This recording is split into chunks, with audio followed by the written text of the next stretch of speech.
The security guard's hand was already on Emily's shoulder, ready to drag her out into the freezing November rain, when the homeless man in the corner booth stood up and spoke 5 words that made every millionaire in the restaurant go silent. "I own this entire building." That's when Emily Carter realized the man she'd just risked everything to protect wasn't who anyone thought he was.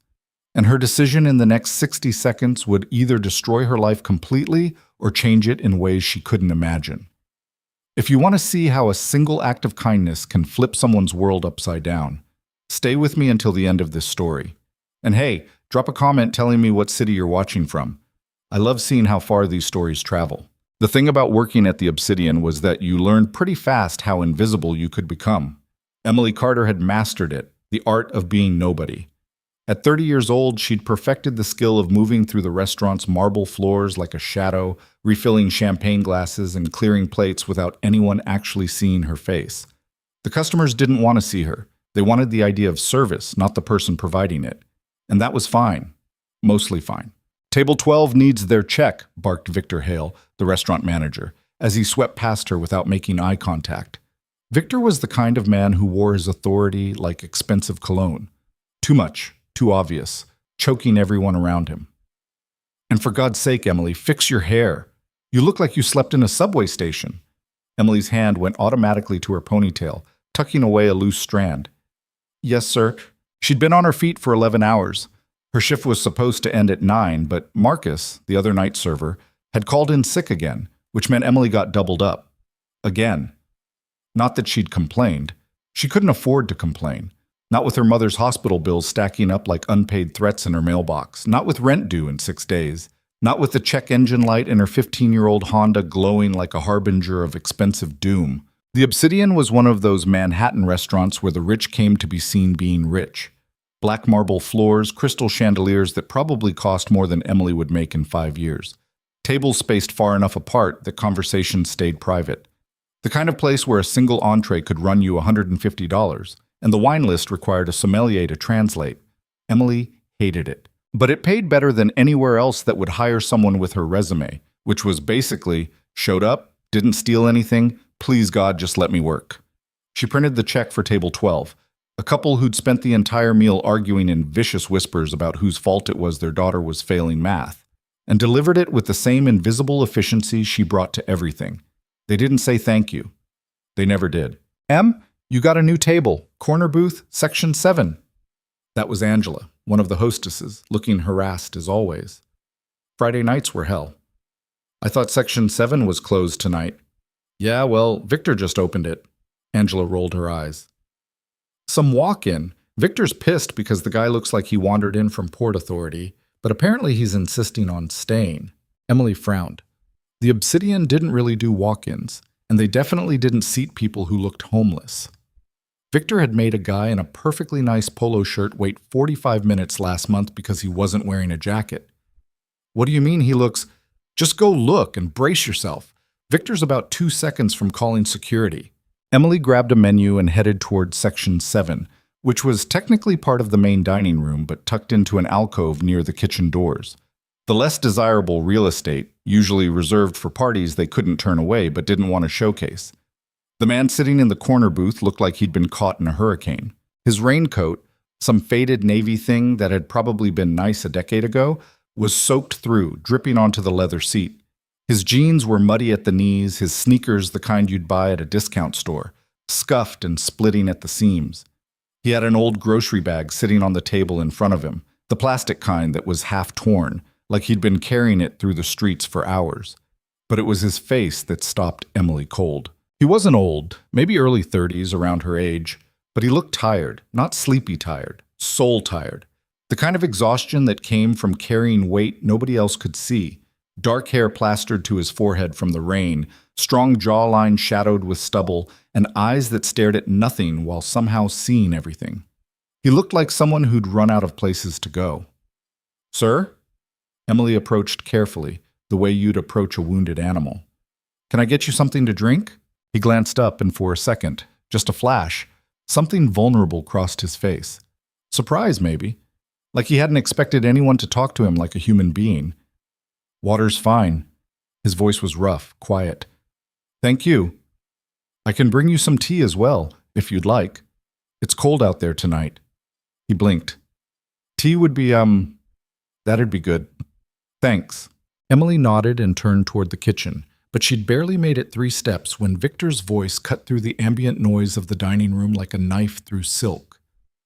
Miss Carter, a word. Her stomach dropped. Victor was standing near the host stand with his arms crossed, his expression somewhere between fury and disgust. He jerked his head toward the back hallway, the one that led to the manager's office, and Emily followed because she didn't have a choice. The moment they were out of sight of the main dining room, Victor rounded on her. What the hell do you think you're doing? He's just a customer, Mr. Hale. I was getting him water and... He's not a customer, he's a vagrant. Victor's face was flushed, a vein pulsing in his temple. Did you see what he's wearing? Did you see that bag? This is the Obsidian, Emily, not a soup kitchen. We have a reputation to maintain. He asked for water. I don't care if he asked for the damn moon. You don't seat trash in my restaurant. Victor stepped closer, using his height to intimidate. It worked. Emily shrank back against the wall. I want him out, now, before any of our real guests complain. But he's not bothering anyone. He's just sitting there. Are you arguing with me? The threat in his voice was clear. Emily needed this job. She needed it desperately, needed every hour, every tip, every meager paycheck. Her mother's medication alone cost $300 a week, and insurance covered maybe half of that on a good month. But when she closed her eyes, all she could see was that man's face. The exhaustion, the loneliness. She'd seen that face before. In the mirror, on the mornings when she wasn't sure she could get out of bed and do it all again. No, sir, Emily heard herself say. I'll take care of it. Victor's expression shifted to satisfaction. Good. Get him out quietly. Offer him $20 if you have to, but I want him gone in the next 5 minutes. He walked away, already pulling out his phone to yell at someone else about something else. Emily stood in the hallway for a long moment, her heart hammering against her ribs. Then she walked back to the kitchen, made a pot of chamomile tea, ladled out a bowl of the French onion soup that cost $38 on the menu, grabbed some fresh bread from the warmer, and loaded everything onto a tray. Angela stared at her. Em? What are you doing? Victor just said, I know what he said. He's gonna fire you. Probably. Your mom. I know, Ang. Emily's hands were shaking as she lifted the tray. I know. But she carried it out anyway. The man looked up in surprise when she set the soup and tea in front of him. I didn't order. It's on the house. Emily's voice came out steadier than she felt. You look like you could use something warm. For a long moment, he just stared at her, really looked at her, in a way that made her feel suddenly exposed, like he could see through all the walls she'd built to protect herself. Why? He asked quietly. Emily didn't have a good answer for that. Why risk her job for a stranger? Why care about someone who'd be gone in an hour and would never think about her again? Because everyone deserves kindness, she finally said. Even when the world forgets that. Something shifted in his expression. His shoulders, which had been tight with tension, relaxed slightly.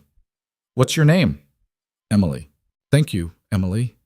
He said it like he meant it, like those 2 words carried more weight than she could understand. You didn't have to do this. Eat before it gets cold. She turned to leave, give him privacy, but his voice stopped her. Will you sit, just for a minute? Every rule of restaurant service said no. You didn't sit with customers. You didn't chat. You definitely didn't befriend the random wet stranger your manager wanted removed from the premises. But Emily sat. Rough night? She asked, gesturing at his soaked coat. A ghost of a smile. Rough year, more like. He took a sip of the tea, closed his eyes like it was the best thing he'd tasted in months. You work here long? 3 years? You like it? Emily laughed before she could stop herself. It came out bitter, exhausted. No, but I'm good at things I don't like. That's a sad skill to have. Yeah, well, bills don't pay themselves. He was quiet for a moment, watching her with those 2 observant eyes. You're different from the others here. Different how? You see people.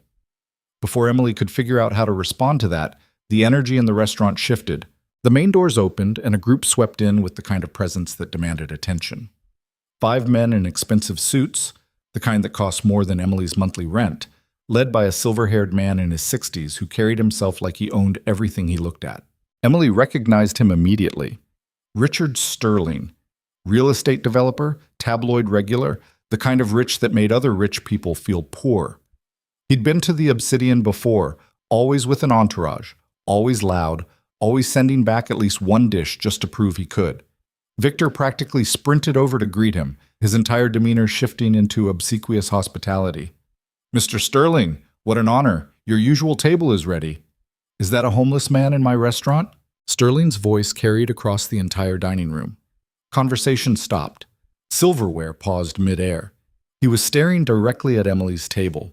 The man across from her, the one she still didn't know the name of, went very still. Not scared, just watchful, like a predator assessing a threat. "Sir, I apologize for the confusion." Victor was already moving toward them, his face red with embarrassment and rage. "This individual was just leaving." "I'm eating," the man said calmly. "I have no intention of leaving." Sterling's expression turned ugly. "Do you know who I am?" "Yes." "Then you know I invest heavily in Manhattan real estate. I bring business to establishments like this, and I'm telling you, homeless trash doesn't belong here." The other diners were openly staring now. Some looked uncomfortable. Most looked entertained, like this was part of the evening's performance. Emily felt ice spreading through her chest. This was bad. This was really bad. Victor grabbed her arm, his fingers digging in hard enough to bruise. "Miss Carter, I told you to handle this. Get him out. Now." "No." The word came out before Emily could stop it, before her brain could catch up with her mouth, before survival instinct could override the hot flash of anger that burned through her fear. Victor's grip tightened. "What did you say?" "I said no." Emily's voice was shaking but loud enough that the nearby tables could hear. "He's not doing anything wrong. He's just having dinner." "He's disrupting my customers." "You're disrupting your customers." Emily pulled her arm free, stood up. She was aware of how small she was compared to Victor, compared to Sterling and his wall of expensive suits. But she was also aware of the man behind her, still sitting quietly, watching everything. "He asked for water and tea. I brought him soup. That's called service. Maybe you've forgotten what that means." Sterling laughed. It was a cruel sound. "You're going to get fired for this, sweetheart. Is defending some random bum really worth your job?" Emily's hands were fists at her sides. "Maybe being a decent human being is worth more than this job." How noble. Sterling's smile was sharp enough to cut. And how stupid. "Victor, get security. I want both of them removed." Victor was already reaching for his radio when the man in the corner booth stood up. He didn't move fast, didn't raise his voice, didn't make any threatening gestures. But something about the way he carried himself made the entire room shift focus to him like iron filings to a magnet. "Mr. Sterling," he said quietly, "how's the Harbor Point development coming along?" Sterling froze. "What?" "Harbor Point, your project in Brooklyn, the one that's currently 6 months behind schedule and bleeding investor money because you cut corners on the foundation work." The man's voice was still calm, conversational even. "I heard the structural engineers found some concerning issues last month. Something about load-bearing walls that don't actually bear loads." The color drained from Sterling's face. Who the hell are you?" "I also heard you're leveraging your Fifth Avenue properties to cover the shortfall. Risky move considering the commercial real estate market right now." He picked up his old grocery bag, and Emily noticed for the first time that his hands, though his clothes were shabby, were manicured, confident. "If those loans get called early, you're looking at bankruptcy. But I'm sure you've got it all under control." Sterling's mouth opened and closed like a fish drowning in air. "That's privileged information. There's no way you could—" The man reached into his coat, the shabby, wet coat that had fooled everyone, and pulled out a wallet. From it, he extracted a black card. Not credit card black. Black. Titanium, with minimal markings. Victor's face went white. Angela, watching from the host stand, actually gasped. Emily had worked at the Obsidian long enough to know what that card meant. She'd only seen one once before, when a Saudi prince had come in with his security detail. The kind of card that had no limit because the people who carried it didn't think in terms of limits. "My meal was excellent," the man said, handing the card to Victor, who took it like it might explode. Please charge whatever's appropriate for your trouble tonight. And add a significant gratuity for Emily. She's the only person in this establishment who understands what hospitality actually means. He looked at Sterling, and his expression was colder than the November rain outside. I'd worry less about who belongs in restaurants, Richard, and more about whether you'll still own any buildings to leverage by spring. Your lenders are getting nervous. Maybe spend less time playing aristocrat and more time making sure Harbor Point doesn't bury you. Then he turned to Emily, and his face softened. Thank you for the soup and the kindness. Both meant more than you know. He walked toward the exit, his muddy sneakers squeaking on the marble floor. The entire restaurant was silent. Sterling found his voice first. Victor, who the hell was that? Run that card and find out. Victor was already staring at the payment terminal screen, his face the color of old cheese. Oh my God. What? That's... Mr. Sterling? That's... Victor looked like he might throw up. That was Ethan Riker. The name landed like a bomb. Emily knew it. Everyone in New York knew it. Ethan Riker, billionaire CEO. Real estate empire that made Sterling's holdings look like a lemonade stand. Widower. Recluse. The man who owned half of Manhattan and was so private that recent photos of him basically didn't exist. The man who, according to the financial news her mother watched obsessively, had just purchased the building that housed the Obsidian 3 months ago. Sterling's face cycled through several shades of red before settling on purple. That's impossible.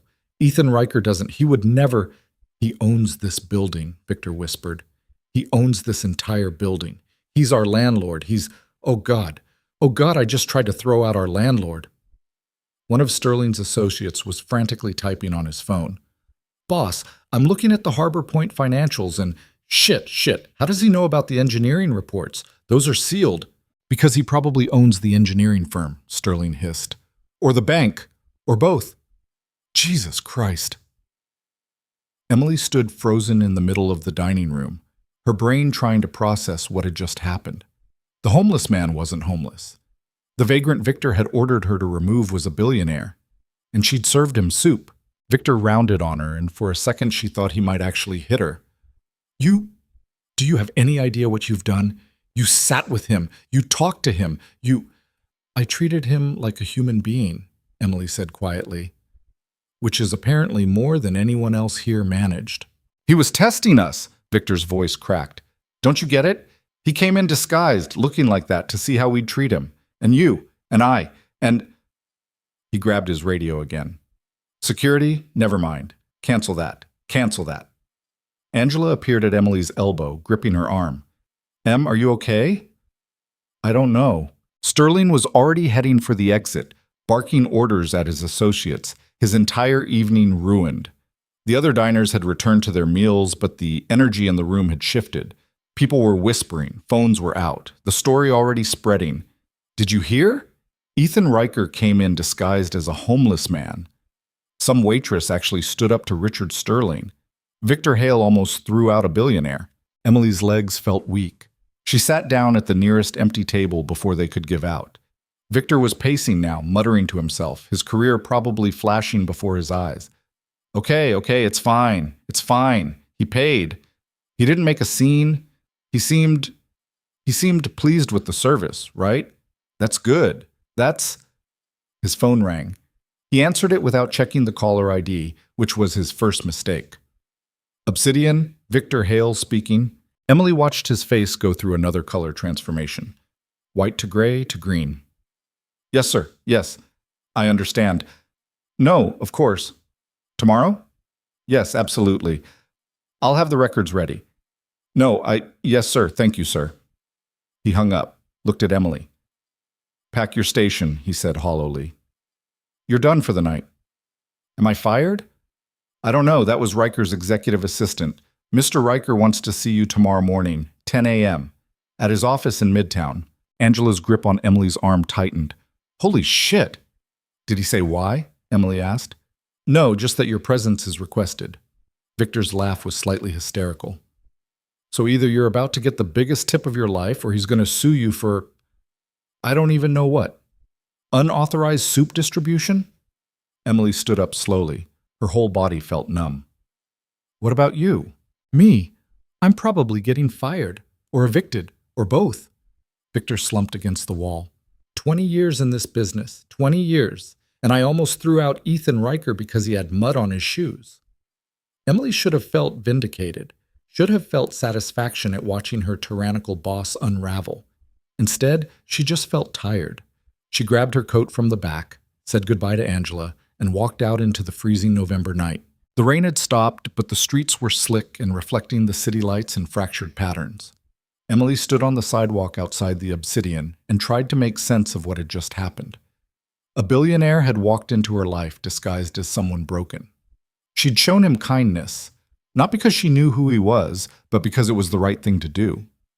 And now she had no idea if that kindness would save her or destroy everything she'd been barely holding together. Her phone buzzed. A text from her mom's night nurse. "Your mother's asking for you. She had a bad evening." Emily closed her eyes, let the cold air sting her face. Tomorrow, she had an appointment with a man who could probably buy and sell her entire life with pocket change. A man who'd tested her and watched her, and now wanted to see her for reasons she couldn't begin to guess. Tonight, she had to go home to a mother who was slowly dying despite all of Emily's work, all her double shifts, all her sacrifices. The universe had a funny way of balancing things out. Give you a moment of doing the right thing, then remind you that right things rarely fixed anything. Emily started walking toward the subway, her feet aching, her mind racing, her future uncertain. Behind her, the Obsidian glowed like a jewel box full of people who'd never looked at her twice. And somewhere in the city, Ethan Riker was probably sitting in a penthouse that cost more than she'd earn in 10 lifetimes, having revealed himself to a restaurant full of people who judged him based on his appearance. She wondered if he felt vindicated. She wondered if he felt anything at all. She wondered what the hell he wanted from her tomorrow. The subway station was warm compared to the street, packed with late-night travelers who all looked as exhausted as Emily felt. She found a seat in the corner of the car and pulled out her phone, intending to call her mother's nurse back. Instead, she found herself Googling Ethan Riker. The results were sparse. A few old articles from when his wife had died, car accident 4 years ago, tragic, left him with a young daughter. Photos from business conferences where he looked closed off and distant. Forbes profiles that talked about his empire in terms of billions and assets and market dominance, but said almost nothing about him as a person. No social media, no gossip columns, no paparazzi shots. Just a ghost who owned half of Manhattan and apparently spent his Friday nights pretending to be homeless to test people's humanity. Emily put her phone away and stared at her reflection in the dark subway window. Tomorrow at 10 a.m., she'd find out what happens when you show kindness to someone who didn't need it, but maybe desperately wanted it anyway. Tonight, she had to figure out how to explain to her mother that their precarious financial situation might be about to get significantly better or catastrophically worse, and she had no idea which. The train rattled on through the darkness beneath New York City, carrying Emily toward home and tomorrow, and a future that had suddenly become impossible to predict. In her coat pocket, her fingers found the small cross her mother had given her years ago. She didn't pray much anymore. Hard to believe in divine intervention when the universe seemed so consistently indifferent, but she held it anyway. Please, she thought, please let tomorrow not destroy everything. But even as she thought it, she knew the truth. Tomorrow had already started, and there was no going back to the person she'd been before a soaking wet stranger had walked into the Obsidian and changed everything. Emily didn't sleep. She sat in the plastic chair beside her mother's hospital bed and watched the monitors beep their steady rhythm, counting down seconds until morning, until 10 a.m., until whatever was waiting for her in Ethan Riker's office. "You should go home, honey." Her mother's voice was thin, worn down by 6 months of treatment that wasn't working fast enough. "Get some rest." "I'm fine, Mom." "You're a terrible liar." Margaret Carter had been beautiful once. Emily had seen the photos, young, vibrant, full of the kind of hope that made you believe the world might actually be kind. Cancer had stolen most of that, leaving behind a frail woman who still somehow managed to smile. "What happened tonight? The nurse said you seemed upset." Emily didn't know where to start. "Well, Mom, I almost got fired for serving soup to a homeless man who turned out to be a billionaire, and now he wants to see me tomorrow for reasons I can't even begin to understand. And I'm terrified that whatever happens next will either save us or bury us completely." "Just a long shift," she said instead. Her mother's eyes, still sharp despite everything, studied her face. "Emily Rose Carter, I raised you better than to lie to a dying woman. You're not dying. We're all dying, sweetheart. I'm just on an accelerated timeline. Margaret's laugh turned into a cough that shook her whole body. Emily grabbed the water cup, helped her mother sip through the straw. Now tell me what's really wrong. So Emily did. She told her about the man in the wet coat, about Victor's orders, about choosing kindness over job security. She left out the part about Ethan Riker. That felt too big, too impossible to explain without sounding crazy. When she finished, her mother was quiet for a long time. You did the right thing, Margaret finally said. The right thing might get me fired. Then you'll find another job. Mom, we can't afford... Emily. Her mother's hand, papery and weak, gripped hers with surprising strength. Listen to me. I have spent the last 6 months watching you work yourself into the ground trying to save me. Double shifts, triple shifts, no life, no friends, no joy. Just work and worry and more work. I'm fine. You're drowning. And you're doing it because you think keeping me alive is worth destroying yourself.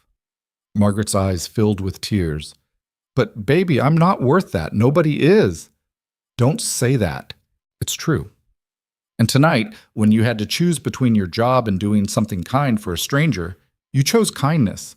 That tells me the daughter I raised is still in there, under all the exhaustion and fear. Her mother squeezed her hand. Whatever happens tomorrow, you'll figure it out. You always do. But please, please stop sacrificing yourself like you're not worth saving too. Emily couldn't speak. The knot in her throat was too tight, the tears too close. She stayed until her mother fell asleep, then took the night bus back to her apartment in Queens. The building was a walk-up that smelled like old cooking oil and regret, her studio on the 4th floor barely big enough for a bed and a hot plate. But it was hers, paid for by tips and overtime and sheer stubborn refusal to give up. She set her phone alarm for 7 a.m., lay down fully clothed on top of the covers, and stared at the water-stained ceiling until exhaustion finally dragged her under. When the alarm went off 3 hours later, Emily felt like she'd been hit by a truck.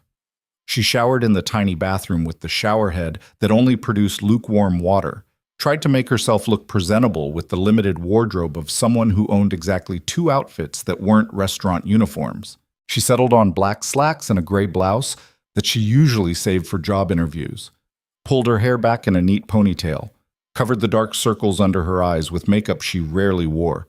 The woman in the mirror looked professional, composed, like someone who definitely hadn't spent the night spiraling about meeting a billionaire. The face was a lie, but it would have to do. The address Victor had given her led to a building in Midtown that made her Queens apartment look like a cardboard box. All glass and steel, the kind of architecture that screamed money so loudly you could hear it from space. The lobby had marble floors, nicer than the obsidians, and a security desk manned by 2 guards who looked like they could bench press a car. I'm here to see Mr. Riker, Emily said, her voice steadier than she felt. I have an appointment at 10. The guard checked his computer, then handed her a visitor badge. 47th floor. Elevators are on your right. The elevator was the kind with a glass back wall, so you could watch the city drop away as you rose. Emily kept her eyes forward, focusing on her breathing. In for 4 counts, out for 4 counts. The meditation technique she'd learned from a YouTube video at 2 a.m. when panic attacks had become a regular thing. The 47th floor was all sleek minimalism and quiet wealth. A receptionist who looked like she belonged on a magazine cover smiled professionally. Ms. Carter, Mr. Riker is expecting you. Follow me, please. They walked down a hallway lined with abstract art that probably cost more than Emily would make in her lifetime, past offices with glass walls where serious people did serious work, until they reached a set of double doors at the end. The receptionist knocked once, opened the door. Ms. Carter is here, sir. Send her in. Emily's heart was hammering so hard she was sure everyone could hear it. She stepped through the doors into an office that was less a room and more a statement about the difference between her world and this one. Floor-to-ceiling windows overlooked Manhattan like it was a toy city built for someone's amusement. The furniture was all clean lines and expensive materials, the kind of stuff you saw in design magazines. A massive desk sat in front of the windows, and behind it, standing with his back to her, was Ethan Riker. He traded the wet raincoat for a suit that probably cost more than her car. Dark gray, perfectly tailored, the kind of clothing that whispered power without shouting. His hair was neat now, styled instead of plastered with rain, but his shoulders still carried that same tension, that weight she'd noticed last night. "Ms. Carter," he said, turning to face her. "Thank you for coming." In the daylight filtering through the windows, Emily could see him more clearly. Strong features, dark eyes that seemed to catalog everything, a face that would have been handsome if it wasn't so carefully controlled. He looked like someone who'd forgotten how to relax. "I didn't think I had much choice," Emily said, then immediately regretted it. Great start. Really professional. But Riker's mouth twitched, almost a smile. "Fair point. Please, sit." There were two chairs in front of his desk. Emily took the one on the left, perched on the edge like she might need to run at any moment. Riker moved around the desk but didn't sit. Instead, he leaned against it, studying her with the same intensity he'd had last night when she'd served him soup. "I imagine you're wondering why I asked you here." The thought crossed my mind. "I want to explain what you witnessed last night." He crossed his arms. "And I want to apologize." That wasn't what Emily had expected. Apologize for what? For putting you in that position. For testing your restaurant without considering that the staff would bear the consequences of my social experiment. His voice was measured, controlled. "I saw what Victor Hale tried to make you do. I saw you risk your job to defend a stranger. That wasn't fair to you." "You wanted to see how people would treat you," Emily said quietly, "when they didn't know who you were." "Yes." "Why?" Riker was quiet for a moment, and something shifted in his expression, a crack in the armor. "Because I'm tired of being surrounded by people who only see my bank account. I wanted to know if kindness still existed in this city, or if I'd just been lucky enough to avoid noticing its absence." "And what did you learn?" "That most people are exactly who I thought they were, cruel, greedy, quick to judge, and slow to empathize." He looked directly at her. "And that you're not like most people."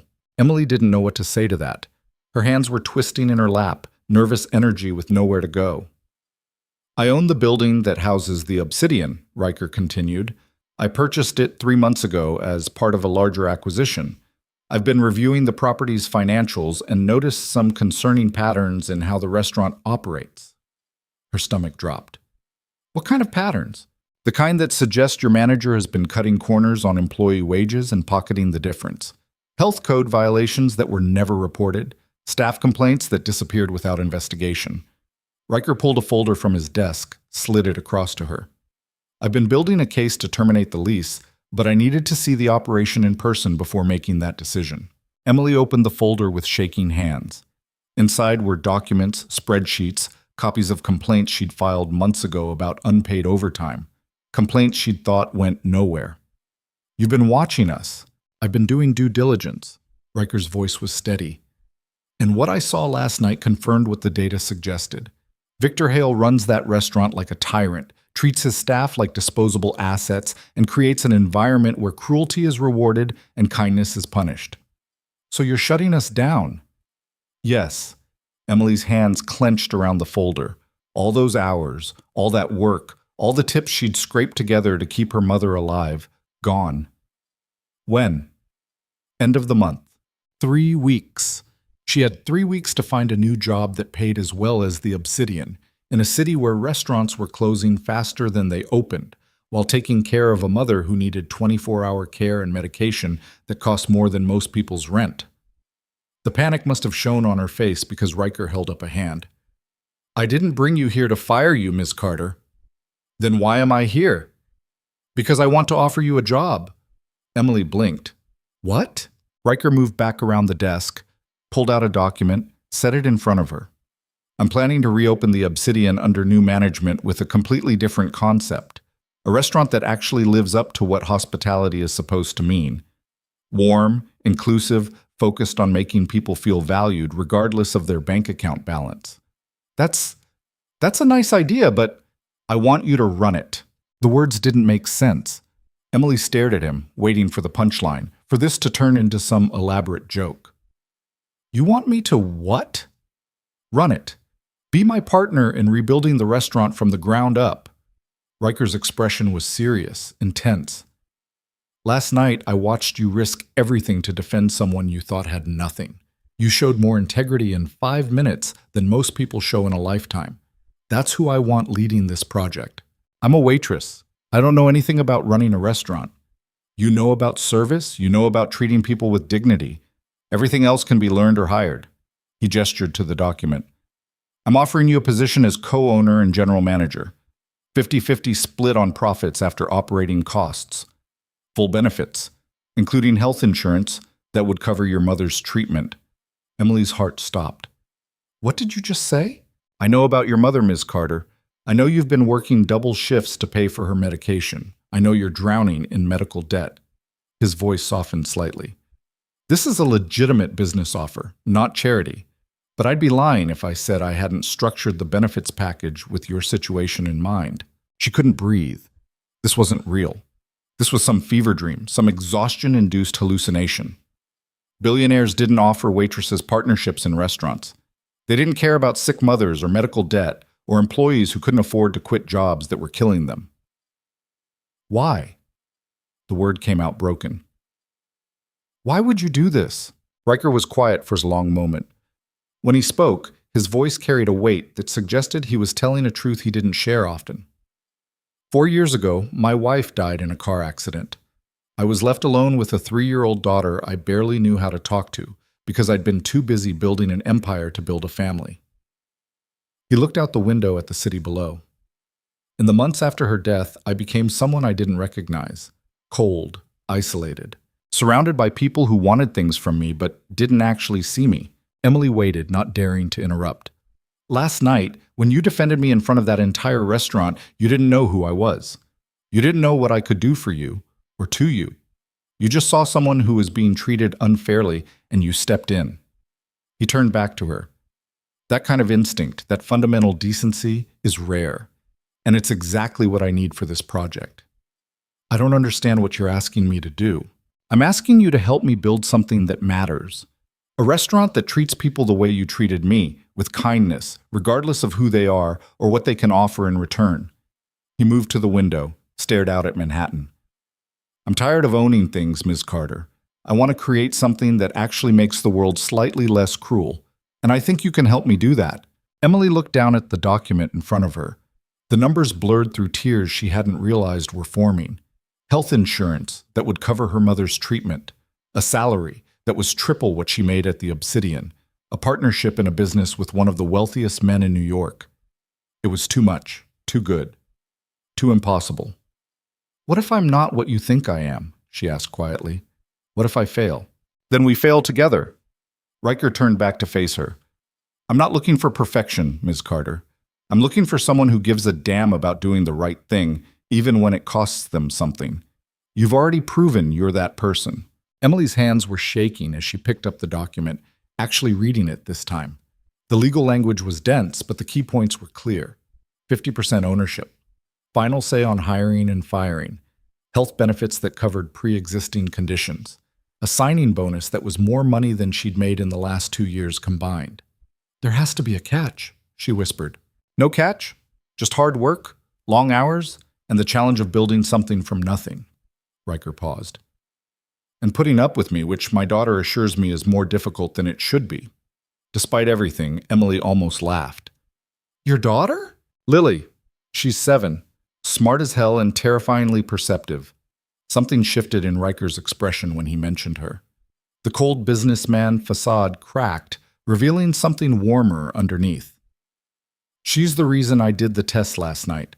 I want her to grow up in a world where kindness matters more than money, where people are valued for who they are, not what they have. That's a nice dream. Dreams are worthless if you don't act on them. He gestured to the document. So, what do you say, Ms. Carter? Ready to help me rebuild a restaurant and maybe prove that decency still exists in Manhattan? Emily thought about her mother in that hospital bed, telling her to stop sacrificing herself. She thought about 3 years of working for Victor Hale, being invisible, being nobody. She thought about the impossibility of this moment, a billionaire offering her a chance to be something more than she'd ever imagined. She thought about the risk, the astronomical, terrifying risk of saying yes. I need time to think about it, she heard herself say. Riker nodded. Of course. Take the weekend. But I'll need an answer by Monday. And if I say no, then I'll still shut down the Obsidian. You'll still need to find a new job, and I'll find someone else to partner with. He met her eyes. But I hope you say yes. Emily stood on shaking legs. I should go. Before you do, Oti. Riker pulled an envelope from his desk drawer. This is for you, regardless of whether you accept the job offer. She took the envelope, opened it. Inside was a check. Emily's brain couldn't process the number at first. Too many zeros. Enough to cover her mother's treatment for the next year, enough to pay off her debts, enough to actually breathe. I can't accept this. It's payment for the soup and tea. Riker's expression was unreadable. And an apology for putting you in a difficult position with your manager. Consider it severance, if nothing else. This is insane. This check is for... I know what it's for, Ms. Carter. I signed it. He moved toward the door, opening it for her. Go take care of your mother. Think about my offer. And for what it's worth, thank you for last night, for reminding me that not everyone in this city has forgotten how to be human. Emily walked to the door in a daze. In the hallway, she could hear office workers typing, phones ringing, the normal sounds of business being conducted. But everything felt surreal, like she'd stepped through a portal into an alternate dimension where impossible things happened. She made it to the elevator before the tears started, stood in the glass box as it descended, watching the city rise to meet her, holding a check that could change her life and an offer that could either save her or destroy everything. Her phone rang. Angela. Em? Oh my God, are you okay? Victor's been losing his mind all morning. He got called into some meeting with Riker's lawyers and came back looking like he'd seen a ghost. What happened? Emily leaned against the elevator wall. I have no idea. Did he fire you? No, he offered me a job. What? Em, that doesn't make any sense. I know. Emily watched the numbers descend. I know it doesn't, but it happened. What kind of job? The kind I can't explain without sounding crazy. The elevator reached the lobby. Emily stepped out into the polished space, still holding the check like it might disappear if she wasn't careful. Ang, I have to go. I need to see my mom. Call me later, please. I'm worried about you. I'm okay. I think. Maybe. I don't know. She hung up before Angela could ask more questions she didn't have answers to. The subway ride to the hospital passed in a blur. Emily kept touching the check in her pocket, making sure it was real, making sure this whole morning hadn't been some elaborate hallucination brought on by stress and exhaustion. Her mother was awake when Emily arrived, sitting up in bed and looking marginally better than she had the night before. How'd it go? Margaret asked. Emily sat down in the plastic chair, pulled out the check, handed it to her mother without a word. Margaret stared at it, then at Emily, then back at the check. This is a joke. It's not a joke. Emily Rose Carter, why is there a check for this amount of money in my hospital room? So Emily told her. Everything. The meeting, the offer, Riker's explanation, the impossible choice now sitting in front of her like a loaded gun. When she finished, her mother was quiet for a long time. This man, Margaret finally said. You trust him? I don't know him well enough to trust him. But your gut, what does your gut say? Emily thought about Riker's face when he talked about his daughter, the crack in his armor when he'd mentioned his wife, the way he'd looked at her in the restaurant, not like she was invisible, but like she was the only person in the room who mattered.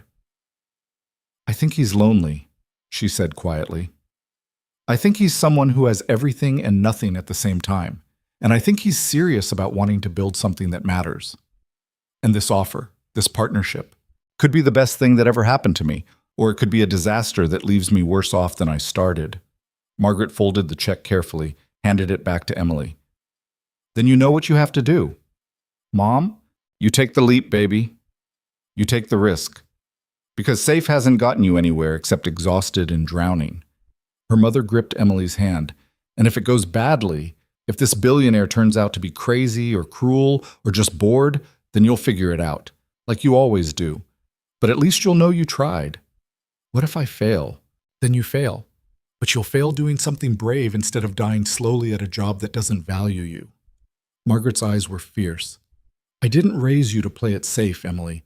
I raised you to be kind and strong and willing to take chances on people. This is your chance. Take it. Emily stayed with her mother until visiting hours ended, then went home to her tiny apartment and sat on her bed with Riker's business card in her hand. The weekend crawled by. Emily worked her shifts at the Obsidian. Victor avoided her like she was radioactive. The other staff whispered every time she walked past. Customers treated her the same as always. Invisible. Forgettable. Nobody.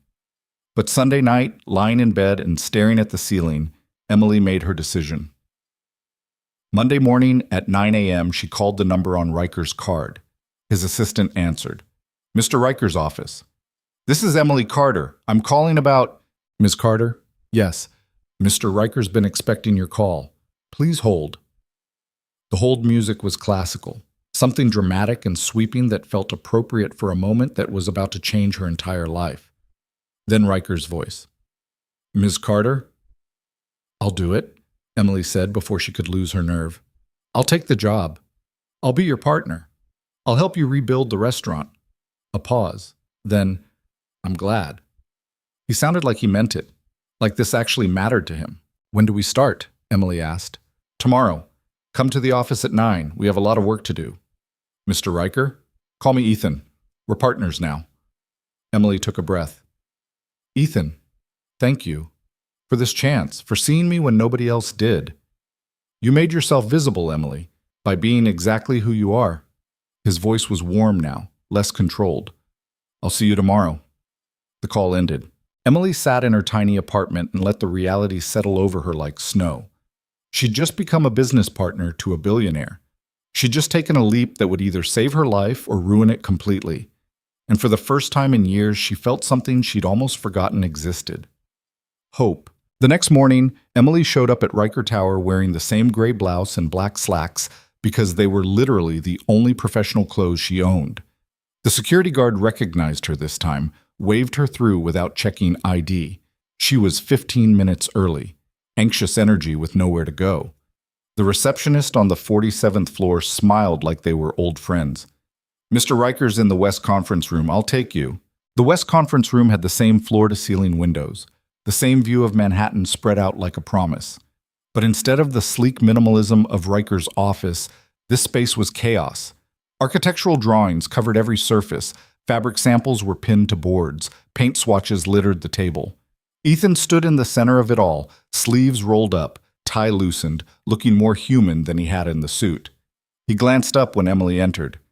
You're early. Force of habit. Restaurant work trains you to show up before your shift. Good habit to have. He gestured at the chaos. Welcome to the disaster zone. We're completely rebuilding the Obsidian from the foundation up. New concept, new design, new everything. Emily moved closer to the table, studying the drawings. They showed a space that looked nothing like the cold marble palace she'd worked in for 3 years. Warm wood tones, soft lighting, open kitchen design. It looked like the kind of place where people would actually feel welcome instead of judged. This is beautiful, she said quietly. It's a start. But I need your input on everything. You know what it's like to work in a restaurant, what makes staff comfortable, what makes customers feel valued. Ethan pulled out a chair for her. That's your expertise, not mine. A woman in her 50s entered the room carrying a tablet and looking like she could organize a military coup in her sleep. Morning. You must be Emily Carter. I'm Helen Zhang, operations manager for Riker Properties. She shook Emily's hand with a grip that meant business. I'll be helping coordinate the rebuild and staffing. Nice to meet you. Ethan speaks very highly of you. Helen sat down, opened her tablet. Which is unusual. He usually speaks highly of spreadsheets and quarterly reports. People, not so much. Helen's been with me for 12 years, Ethan said dryly. She's earned the right to insult me. I prefer to think of it as keeping you humble. Helen pulled up a document. Okay? Timeline. The Obsidian's current lease terminates in 3 weeks. We need to notify staff, handle severance, deal with Victor Hale's inevitable tantrum, and start demolition. Realistically, we're looking at 4 months minimum before reopening. 4 months. Emily tried to imagine it. 4 months of tearing down the old restaurant and building something new. 4 months of working with a man she barely knew on a project that felt too big for someone like her. What about the staff? Emily asked. The servers, kitchen crew, everyone who works there now? Ethan leaned against the table. Anyone who wants to reapply can interview for positions in the new restaurant. Clean slate, fair evaluation. But I won't lie. Not everyone will make the cut. This is a different concept, different culture. We need people who actually care about hospitality, not just collecting a paycheck. Victor Hale won't be among them, Helen added. We've already prepared his termination paperwork. He'll be out by end of week. Emily felt a complicated tangle of emotions at that. Victor had made her life hell for 3 years, but he also had a family, bills, a life that was about to get upended. What about severance? More than generous, Ethan said. I'm not interested in destroying people's lives, just removing them from positions where they can hurt others. They spent the next 3 hours going through every detail of the rebuild. Ethan wanted Emily's opinion on everything: kitchen layout, dining room flow, staff break areas, even the damn light fixtures. At first she held back, convinced her thoughts were worthless compared to his expertise. But he kept pushing. What do you think about the booth spacing? I don't know, it looks fine. Emily. He turned to face her fully. I didn't bring you here to agree with everything I say. I brought you here because you understand service in a way I never will. So tell me the truth. What do you think? She looked at the drawings again. Really looked. They're too far apart. You want this place to feel warm and welcoming, right? But if the booths are spread out like that, it'll feel empty even when it's full.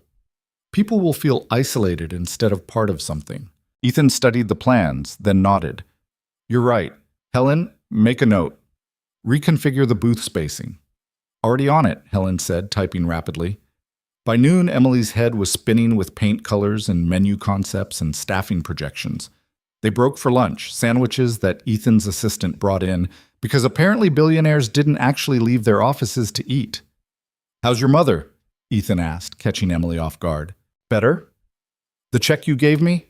I was able to pay for a better treatment plan. Her doctors are cautiously optimistic. Good. He took a bite of his sandwich, stared out the window. I lost my wife to a car accident. Drunk driver ran a red light. She died before the ambulance arrived. The shift in conversation was so abrupt, Emily didn't know how to respond. I'm sorry, she finally said. That must have been horrible. It was. But you know what was worse? Realizing I'd spent our entire marriage working instead of being present, building an empire while my family fell apart from neglect. His voice was flat, controlled, but Emily could hear the pain underneath. My daughter was 3. She barely knew me. I was just the guy who lived in the same house and occasionally showed up for dinner. Kids are resilient. Kids are damaged by absent parents who prioritize money over love. Ethan looked at her. I don't want Lily growing up thinking that's normal. That's acceptable. That's how the world has to be. Is that why you're doing this? The restaurant? Partly. I want to build something that actually matters instead of just accumulating more wealth I'll never spend. He paused. And I want Lily to see that kindness is valuable, that treating people with dignity isn't weakness. Emily thought about her own father, who'd left when she was 8, just walked out one day and never came back. Her mother had never said a bad word about him, but Emily had spent years wondering if she'd been the reason he'd left. If she'd been too loud, too needy, too much. You're doing better than you think, she said quietly. The fact that you're trying matters. Trying doesn't undo 4 years of damage. No, but it's a start. They ate in silence for a while. Outside the window, Manhattan hummed with its usual chaos. Millions of people living their lives, chasing their dreams, trying to survive in a city that chewed up the weak and spit them out. I want to meet her, Emily said. Your daughter. If we're going to be partners, I should know your family. Ethan's expression shifted. Surprise, maybe, or wariness. Why? Because you're not just investing money in this restaurant. You're investing yourself, your values, your hope for what the world could be. Emily met his eyes. And that hope is connected to her, so I should meet her. He was quiet for a long moment. Then, dinner, tomorrow night, my place. I don't want to intrude. You're not intruding. You're accepting an invitation. The corner of his mouth twitched, almost a smile. Besides, Lily's been asking about the restaurant project. She'll probably interrogate you more effectively than any business partner could. Sounds terrifying. It is. 7-year-olds have no filter and perfect bullshit detectors. This time he actually smiled. Fair warning. The rest of the day blurred together. Helen walked Emily through staffing projections, budget allocations, marketing strategies. Numbers that made her head spin and her palms sweat. She'd never managed anything bigger than her section at the Obsidian. Now she was looking at operational budgets in the six figures and employee rosters that would eventually hit 40 people. "You look overwhelmed," Helen said, not unkindly. "I have no idea what I'm doing." "Good. People who think they know everything are dangerous." Helen closed her tablet. "You'll learn, and we'll help. That's what teams are for." By the time Emily left Riker Tower, it was almost 7 p.m. Her brain felt like mush, but underneath the exhaustion was something else. Excitement, maybe. The tentative feeling that this might actually work. Her phone buzzed. Angela. "Em, please tell me you're still alive and haven't been murdered by a billionaire." Emily laughed despite herself. "Still alive, still not murdered. What the hell is going on? Victor got fired this morning. Like, escorted out by security, fired. And rumor is the whole restaurant's shutting down." "It's true. End of the month." "What? Emily, where does that leave us? I have rent due, student loans. I can't just—" "You can reapply when the new restaurant opens. Fresh start, new management, better culture." Emily paused. "I'll put in a good word for you." "Put in a good word? What does that mean?" "It means I'm the new co-owner and general manager." The silence on the other end was deafening. "Angela? You still there?" "I'm sorry. I think I'm having a stroke. Did you just say you're the owner?" "Co-owner. With Ethan Riker. The billionaire Ethan Riker. That's the one." What the actual hell happened in that meeting?" So Emily explained. Again, the whole impossible story of soup and kindness and an offer that had changed everything. When she finished, Angela was quiet for a beat. Then, "So you're telling me you defended a homeless guy and now you're business partners with one of the richest men in New York?" "When you say it like that, it sounds insane." "It is insane, but also kind of amazing." Angela's voice softened. "You deserve this, Em. You've been killing yourself for years. Maybe it's time something good actually happened to you." "Maybe. Or maybe I'm about to crash and burn spectacularly. Either way, it'll be interesting to watch." They talked for another 20 minutes before Emily's exhaustion won, and she had to hang up. She took the subway home, climbed the 4 flights to her apartment, collapsed on her bed, still fully clothed. Her phone buzzed one more time, a text from an unknown number. "Dinner tomorrow, 7 p.m. I'll send a car. Don't dress up. Lily hates formal occasions. Ethan." Emily stared at the message. A billionaire was sending a car to pick her up for dinner with his daughter. This was her life now, apparently. She fell asleep trying to figure out what the hell you wore to a casual dinner with people who probably had more money than some small countries. The next day was a blur of meetings and decisions. Emily spent the morning with the design team, the afternoon reviewing potential chef candidates with Helen, and the early evening panicking about dinner. At 6:30, she stood in her apartment wearing jeans and a sweater because it was the nicest casual thing she owned, feeling completely out of her depth. The car arrived at 6:45. Not a limo, thank God, but a sleek black sedan with a driver who treated her like she was someone important instead of a former waitress with imposter syndrome. Ethan's building was in Tribeca, the kind of address that required you to be buzzed in by a doorman who looked like he could break you in half. The penthouse elevator required a key card. Emily rode up alone, watching the numbers climb, trying not to throw up from nerves. The elevator opened directly into the penthouse. Not a hallway, not a lobby, just straight into a living space that was bigger than her entire apartment building. But it wasn't what Emily expected. Yes, the windows were massive and the view was stunning. Yes, the furniture was expensive and the art on the walls probably cost more than she'd make in her lifetime. But the space was also lived in. A child's drawings were stuck to the refrigerator with magnets. Toys were scattered across the floor. A blanket fort took up half the living room. It looked like an actual home instead of a showroom. "You made it." Ethan emerged from what looked like the kitchen, wearing jeans and a t-shirt. Emily had never seen him look so normal. "Fair warning, Lily's in a mood. She lost a tooth this morning and is convinced the tooth fairy is a scam perpetuated by parents." "Is she wrong?" "No, but I wasn't planning to admit it until she was at least 8. He gestured for Emily to follow him. Come on. She's been asking about you all day. They walked through the penthouse to a room that was clearly Lily's domain. Bookshelves overflowing with stories. A desk covered in art supplies. Posters of astronauts and scientists on the walls.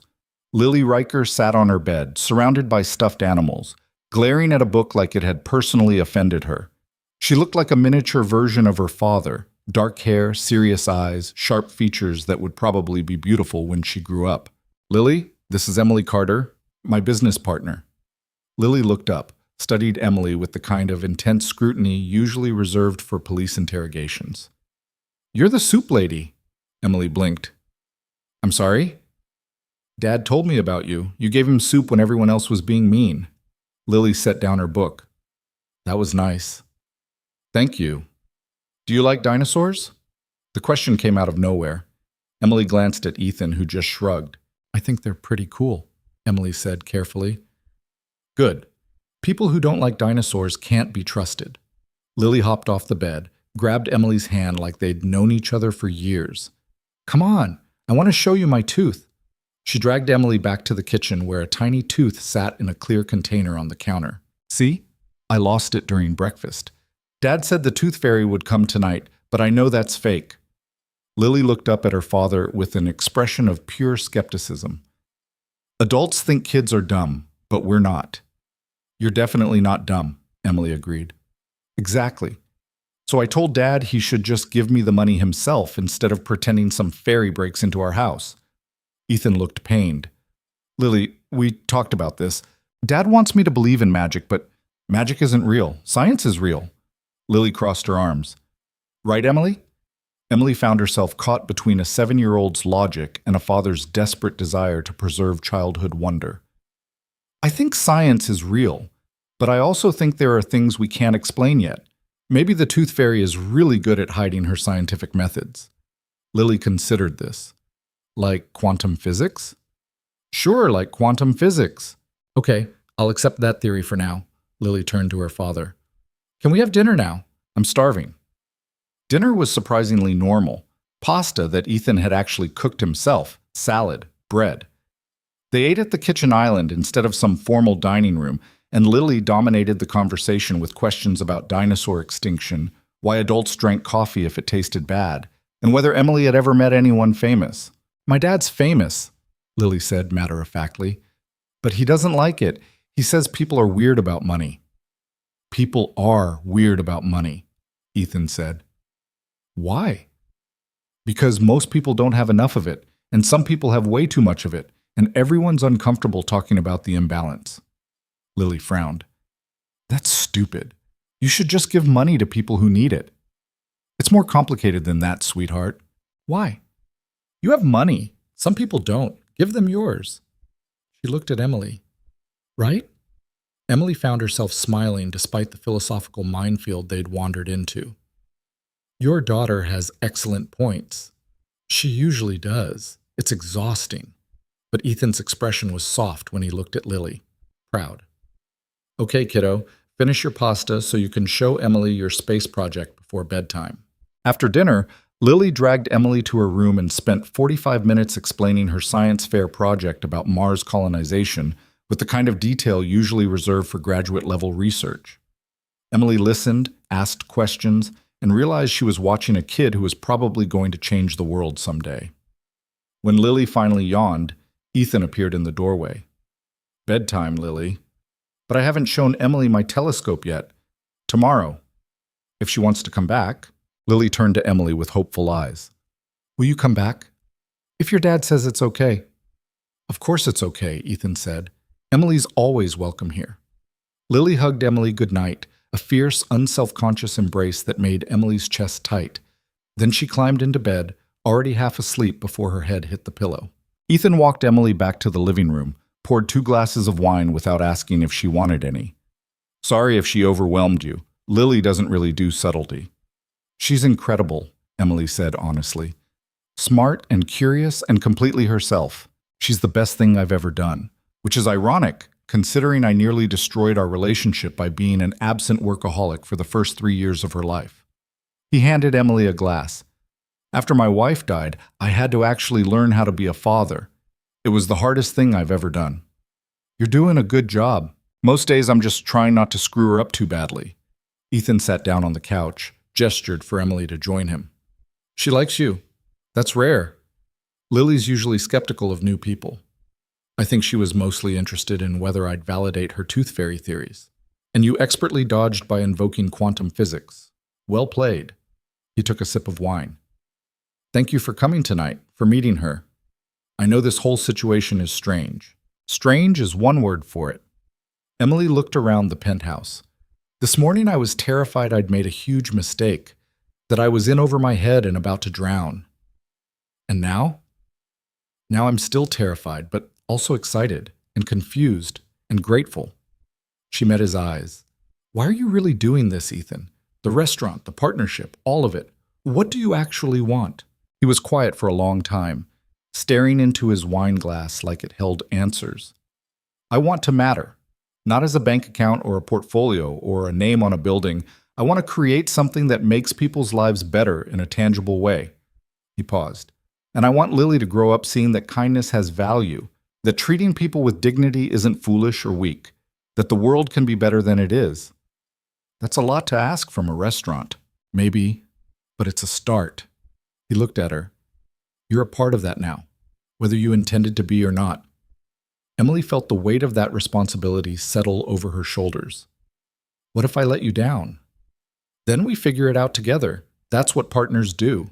They sat in comfortable silence, drinking wine and watching the city lights flicker beyond the windows. Emily thought about her mother in the hospital, getting better because of the check Ethan had written. Thought about Angela and the other staff at the Obsidian, waiting to see if this new venture would give them jobs or leave them stranded. Thought about Lily asleep in her room, dreaming about Mars colonization and quantum tooth fairies. I should go, Emily finally said. It's late. Ethan stood, walked her to the elevator. Same time tomorrow? We need to finalize the menu concept and start chef interviews. I'll be there. The elevator doors opened. Emily stepped inside, turned to face him. Ethan? Thank you for this chance, for believing I could do this. You're the one taking the risk, Emily. I'm just providing the resources. He smiled, a real smile, not the carefully controlled version he showed the rest of the world. See you tomorrow. The elevator descended, carrying Emily back to ground level, back to the city, back to her tiny apartment in Queens. But something had shifted. The impossible partnership felt a little less impossible. The overwhelming project felt a little more manageable.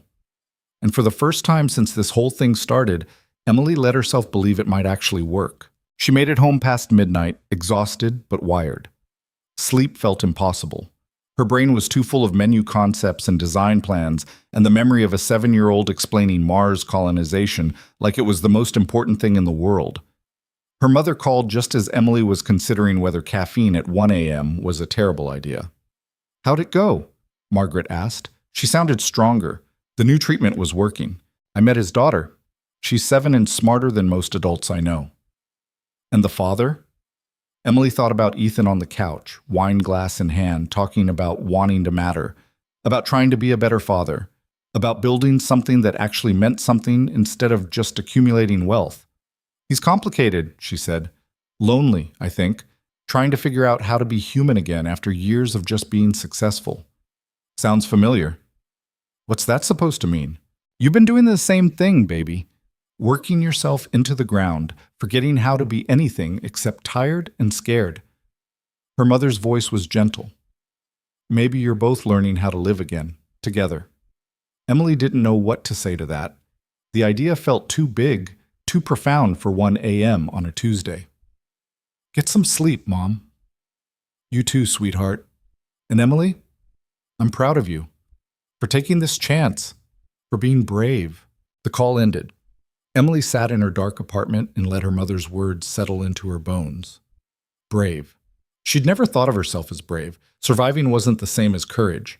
Getting through each day wasn't heroic. It was just what you did when giving up wasn't an option. But maybe her mother was right. Maybe saying yes to Ethan's offer had been brave. Maybe risking everything for the possibility of something better was its own form of courage. Emily fell asleep on top of the covers, still dressed, her phone clutched in her hand. And for the first time in years, she dreamed about the future instead of just surviving the present. 3 months passed like a fever dream. The Obsidian closed its doors on a Friday night in December, and by Monday morning, demolition crews were already tearing out the marble floors Emily had walked for 3 years. She stood in the gutted space wearing a hard hat and steel-toed boots that were 2 sizes too big, watching everything she'd known get ripped apart. Second thoughts? Ethan appeared beside her, similarly dressed in construction gear that somehow still looked expensive on him. About 100 of them. Emily gestured at the chaos. What if we're wrong? What if people don't want warm and welcoming? What if they like the cold marble palace? Then we'll fail spectacularly, and I'll lose several $1,000,000. He said it so casually, like millions were pocket change. But I'd rather fail trying to build something meaningful than succeed at creating another soulless monument to wealth. The head contractor, a woman named Rosa who'd been in construction for 30 years, walked over with blueprints. Mr. Riker, we found some structural issues behind the east wall. Nothing catastrophic, but it'll add 2 weeks to the timeline and probably 50 grand to the budget. Ethan didn't even flinch. Fix it properly. I want this place standing for the next 50 years. Rosa nodded and walked off, barking orders at her crew in Spanish and English. How do you do that? Emily asked. Do what? Not panics when things go wrong. I'd be losing my mind right now. I am losing my mind. I'm just better at hiding it. He turned to face her fully. Emily, something's going to go wrong every single day until we open, probably after we open too. The question isn't whether problems happen, it's how we respond when they do. He was right, of course. Over the next weeks, problems multiplied like rabbits. The custom light fixtures arrived broken. The wood supplier sent the wrong finish.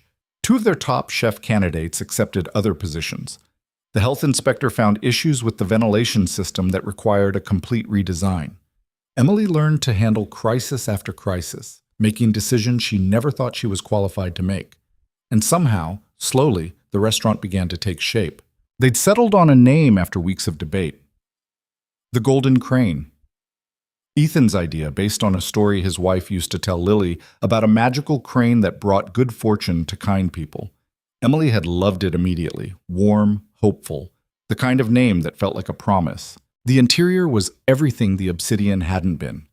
Honey-colored wood, soft amber lighting, an open kitchen where customers could watch food being prepared, booths with comfortable cushions instead of stiff leather, tables close enough that the room felt alive but far enough for privacy. Art on the walls from local artists, rotating every month. It looked like a place where actual humans would want to spend time. Staffing was harder than Emily expected. They interviewed hundreds of people for 40 positions. Emily sat in on every single interview, watching Ethan work. He had a way of cutting through bullshit that was almost surgical, asking questions that revealed character instead of just competence. Tell me about a time you failed, he asked a line cook who'd worked at 3 Michelin-starred restaurants. The guy launched into a humble brag about how his failure was being too much of a perfectionist. Next, Ethan said before the guy finished talking. That was harsh, Emily said after the candidate left. He lied. I don't hire liars. Ethan made a note on his tablet. Real failure is messy and embarrassing. People who can't admit their actual mistakes can't learn from them. They found their head chef in the most unlikely place, a food truck in Brooklyn. Carmen Rodriguez had trained at the Culinary Institute, worked her way up in Manhattan fine dining, then quit to start a taco truck because she was tired of cooking food that only rich people could afford. I want to make food that matters, she'd said during the interview, her Brooklyn accent thick and unapologetic. Food that someone's grandmother would recognize. Real flavors, real ingredients, nothing pretentious. Emily had liked her immediately. Ethan hired her on the spot. Carmen brought her own line cooks, people she'd worked with for years who trusted her completely.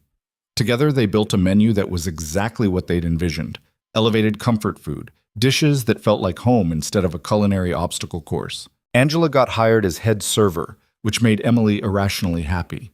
Some of the other Obsidian staff made it through interviews too. Not Victor, obviously.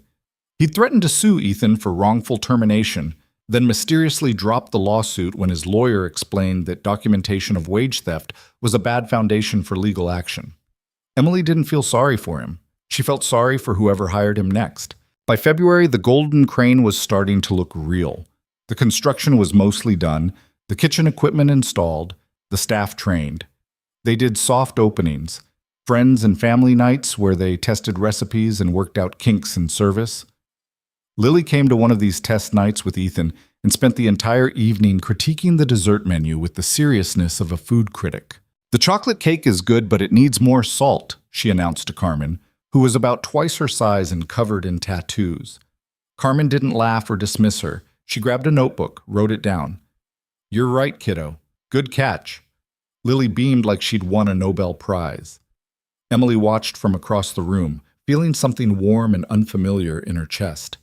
This place, this impossible restaurant they'd built from rubble and hope, was starting to feel like family. Her mother came to a soft opening too, in a wheelchair because walking still exhausted her, but stronger than she'd been in months. Margaret cried when she saw what Emily had helped create. "I'm so proud of you, baby," she'd whispered, gripping Emily's hand. "Look at what you built." "We built it," Emily corrected. "All of us." But the truth was scarier than that. They'd built something beautiful, something meaningful, and now they had to hope people actually wanted it. Opening night was set for March 15th, a Friday. Emily barely slept the week before, running through every possible disaster scenario. What if nobody came? What if the food was terrible? What if they'd completely misjudged what people wanted? "You're spiraling," Ethan said, finding her in the restaurant at 2 a.m. the night before opening. She'd been rearranging salt shakers for the third time. "I'm preparing. You're panicking." He took the salt shaker from her hand, set it down. "Emily, look at me." She did. He looked tired too, but also excited, maybe even happy. "We've done everything we can," he said quietly. "The food is excellent. The staff is trained. The space is beautiful. Now we have to trust that it's enough." "What if it's not?" "Then we learn and adjust. But tonight, right now, we're going to go home, get actual sleep, and tomorrow we're going to open these doors and see what happens." "I don't know if I can sleep." "Then don't. But at least lie down somewhere that isn't a restaurant floor." He pulled out his phone, called his driver. "Come on, I'll drop you home." The car ride to Queens was quiet. Emily stared out the window at the city sliding past, all those millions of people living their lives, unaware that tomorrow her entire world might collapse or take flight. "Thank you," she said as they pulled up to her building. "For what?" "For not giving up on this. On me. For believing it could work when I didn't." Ethan's expression softened. "You gave me soup when everyone else wanted to throw me out. This is the least I could do." "It's more than soup, Ethan." "I know." He held her gaze for a moment that stretched too long. "Get some sleep, Emily. Tomorrow's going to be chaos." She climbed out of the car, watched it drive away, and realized somewhere in the last 3 months she'd stopped thinking of Ethan Riker as a billionaire employer and started thinking of him as something else. Something she couldn't quite name yet. Opening night arrived with the inevitability of a tidal wave. Emily got to the Golden Crane at noon for a 7 p.m. opening. The staff was already there, nervous energy crackling through the space like electricity. Carmen was in the kitchen doing prep, moving with the controlled fury of a general before battle. Angela was setting tables with hands that shook slightly. "We got this," Emily said, trying to project confidence she didn't feel. "We got this," Angela repeated, but her eyes were wide. Ethan arrived at 5 with Lily, who was wearing a dress she clearly hated and kept trying to pull over her knees. "I'm only wearing this because Dad said it was important," Lily announced. "But dresses are stupid." "Agreed," Emily said. "You look great anyway." "I look like a doll. A very uncomfortable doll." Lily tugged at the collar. "When can I change?" "After dinner," Ethan said firmly. "You promised." "I promised under duress. That doesn't count." Despite the stress, Emily smiled.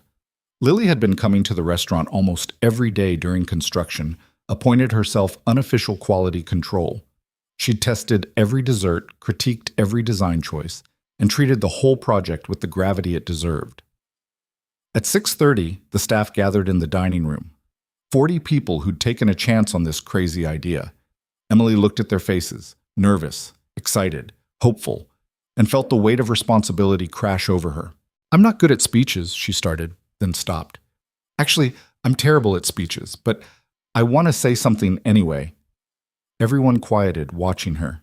3 months ago, most of you didn't know me. I was just another waitress who served soup to the wrong person and somehow ended up here.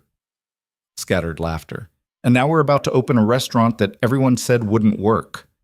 That's too idealistic, too warm, too focused on treating people with dignity instead of impressing them with expense. She looked around the room at the warm wood, the soft lighting, the open kitchen where Carmen and her team were ready to cook their hearts out. But we built it anyway, because we believe that kindness matters, that hospitality means actually caring about people, not just taking their money. Her voice cracked slightly. So tonight, when we open these doors, I want you to remember why we're here. We're here to make people feel valued, seen, welcome. Whether they spend $10 or $1,000, they get the same respect, the same care, the same humanity. She paused, gathering herself. I don't know if we'll succeed. I don't know if this place will still be here in a year. But I know that tonight, we're going to show Manhattan what hospitality actually means, together. The staff erupted in applause. Carmen was crying, which made Angela cry, which made half the front-of-house staff tear up. Ethan was watching Emily with an expression she couldn't quite read. Pride, maybe, or something deeper. At 7 p.m. exactly, they unlocked the doors. The first wave of customers was mostly friends, family, people who'd been invited to soft openings. But within an hour, walk-ins started appearing. People who'd read about the restaurant online, heard rumors, wanted to see what the Billionaire and the Waitress had built. The dining room filled up fast. Emily moved through the space, checking tables, greeting customers, her heart pounding so hard she thought it might explode. Every empty plate that came back to the kitchen felt like a victory. Every smile from a customer felt like vindication. Carmen's food was stunning. Braised short ribs that fell apart at the touch of a fork. Roasted chicken that tasted like Sunday dinners at someone's grandmother's house. Vegetable sides that were so good even Lily, who hated most vegetables, cleaned her plate. The reviews started appearing on social media within an hour. Most were glowing.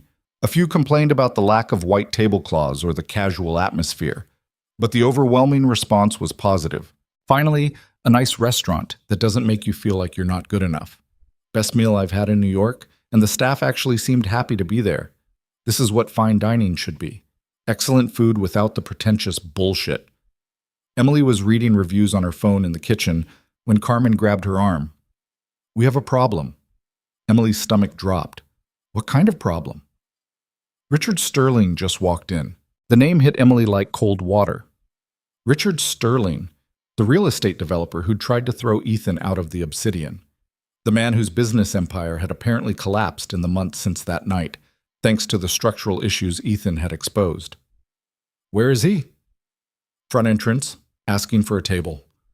Emily found Ethan in the wine room, reviewing bottle selections. Sterling's here. His expression went cold. I'll handle it. No. Emily grabbed his arm before he could move. Let me. Emily, this is my restaurant too. Let me handle it. Ethan searched her face, then nodded. Your call. Emily walked to the front entrance with Angela beside her. Sterling stood near the host stand, looking thinner than she remembered, his expensive suit hanging a little too loose. He'd aged since that November night, harder, defeated. Mr. Sterling, Emily said evenly, welcome to the Golden Crane. He looked at her and something complicated crossed his face. Shame, maybe. Ms. Carter, I wasn't sure you'd seat me. Why wouldn't I? Because I was an asshole to you, and to Riker, and because my life imploded after that night, and part of me blames both of you for it. He said it matter-of-factly, like he was past the point of pretending. But I've been hearing about this place, about what you built, and I wanted to see it. Emily could have turned him away, would have been justified. Angela was watching her, clearly ready to play bouncer if needed. But Emily thought about that night at the Obsidian, about choosing kindness over safety, about how that choice had changed her entire life.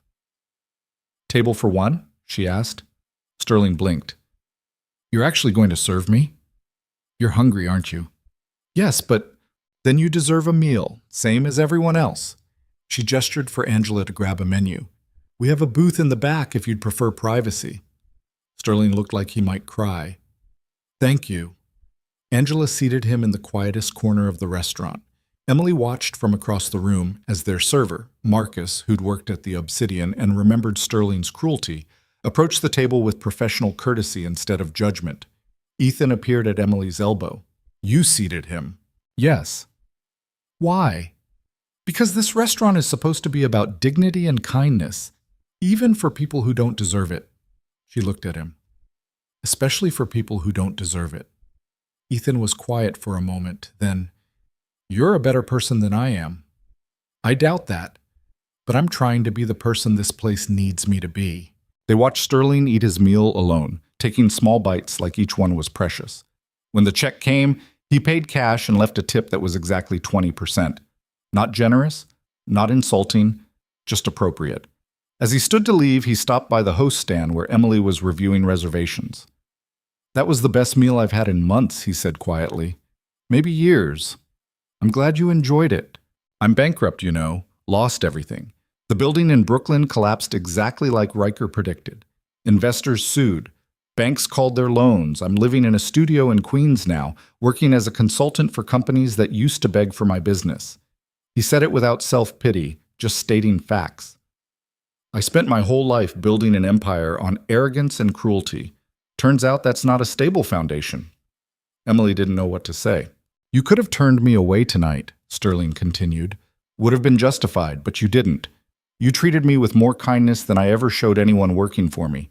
He paused at the door. "Thank you for that. And for the meal. It meant more than you know." Then he was gone, disappearing into the March night. Angela appeared beside Emily. "That was weird." "Yeah. You okay?" "I don't know." Emily watched the door where Sterling had left. "Is it naive to think people can change? That showing them kindness might actually matter?"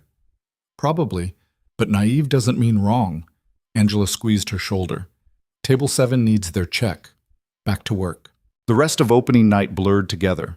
A steady stream of customers, plates going out, coming back empty, the kitchen moving like a well-oiled machine. By 11 p.m., Emily's feet were screaming and her face hurt from smiling, but the dining room was still half full.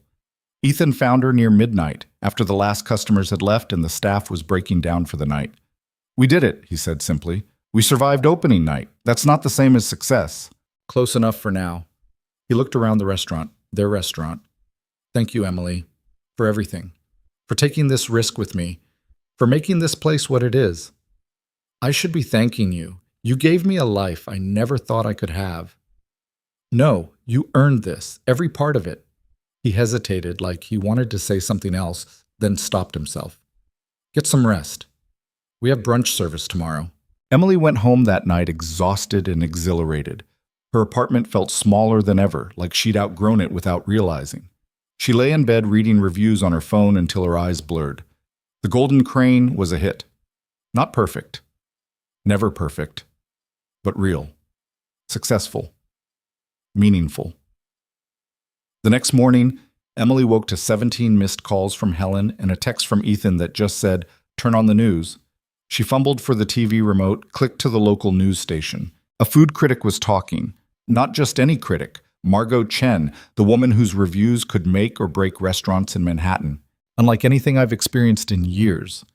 The Golden Crane isn't trying to impress you with molecular gastronomy or intimidate you with wine lists that require a sommelier degree. It's simply trying to make you feel welcome while serving exceptional food. In a city that often mistakes coldness for sophistication, this restaurant dares to be warm.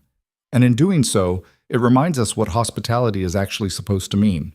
Emily sat frozen on her bed, watching Margot Chen give the Golden Crane 4 stars.